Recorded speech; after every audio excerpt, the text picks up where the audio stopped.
क्या हिंदुओं के लिए बांग्लादेश अब पाकिस्तान बन चुका है? आखिर ऐसी क्या वजह है कि बांग्लादेश की मोहम्मद यूनुस सरकार हिंदुओं और मंदिरों पर हो रहे हमलों पर लगातार चुप्पी साधे बैठी है? क्या बांग्लादेश वाकई में जिहादियों और जमातियों के चक्कर में आकर एक ऐसा बारूद बन चुका है जो बांग्लादेश में रहने वाले हिंदुओं के लिए पूरी तरह से अब नासूर बनता जा रहा है?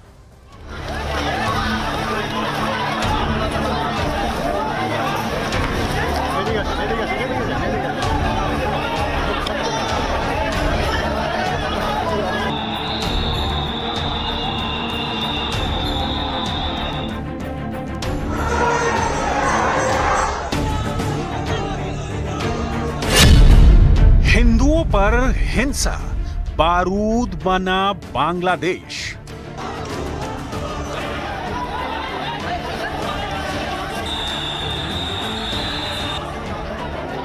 इन दो तस्वीरों में आज के बांग्लादेश की वो खूनी और बारूदी तस्वीरें दिख रही हैं, जहां हिंदू होना गुनाह होता जा रहा है। 5 अगस्त 2024 को जब से प्रधानमंत्री शेख हसीना का तख्ता पलट हुआ है, तब से आज तक पूरे बांग्लादेश में हिंदुओं और उनके मंदिरों को चुन चुन कर तबाह और बर्बाद किया जा रहा है।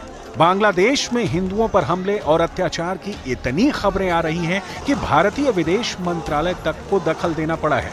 इस्कॉन के हिंदू संत चिन्मय कृष्ण दास की निगरानी पर नोबेल शांति पुरस्कार विजेता और वर्तमान में बांग्लादेश सरकार के प्रमुख 84 साल के मोहम्मद यूनुस चुप्पी साधे बैठे हैं।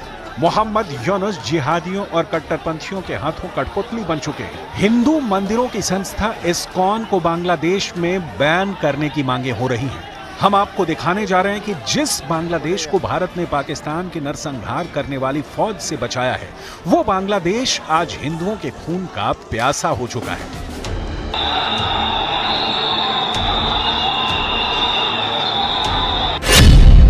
इस्कॉन को करो बैन, जमाते इस्लामी की धमकी।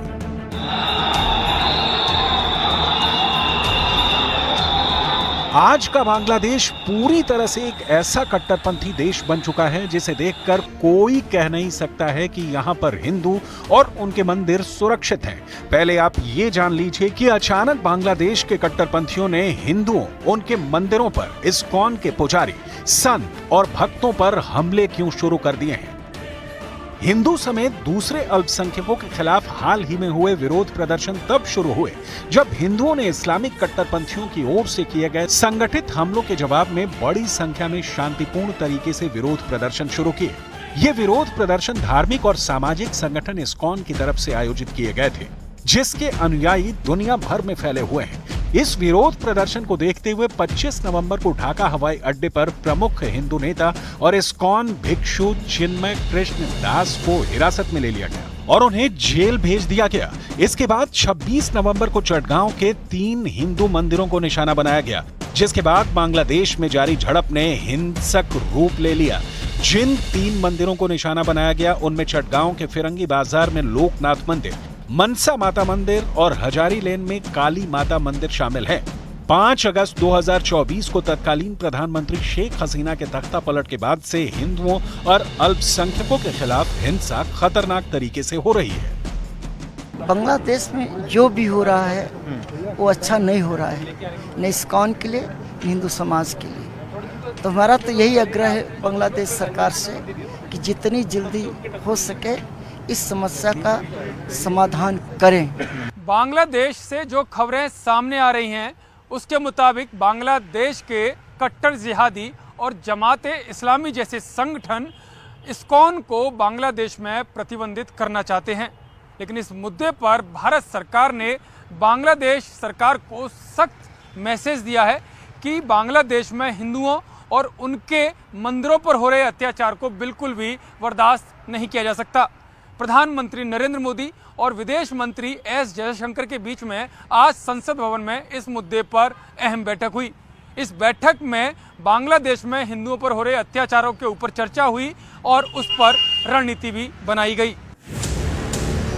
बांग्लादेश से लेकर भारत तक हिंदू मंदिर और हिंदुओं पर हो रही हिंसा को लेकर जबरदस्त गुस्सा दिख रहा है।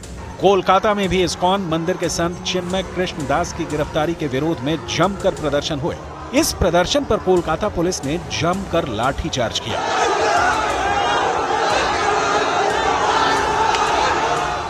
इधर बांग्लादेश सरकार के प्रमुख मोहम्मद यूनुस हिंदुओं के खिलाफ चल रहे बवाल को लेकर चुप्पी साधे बैठे हैं।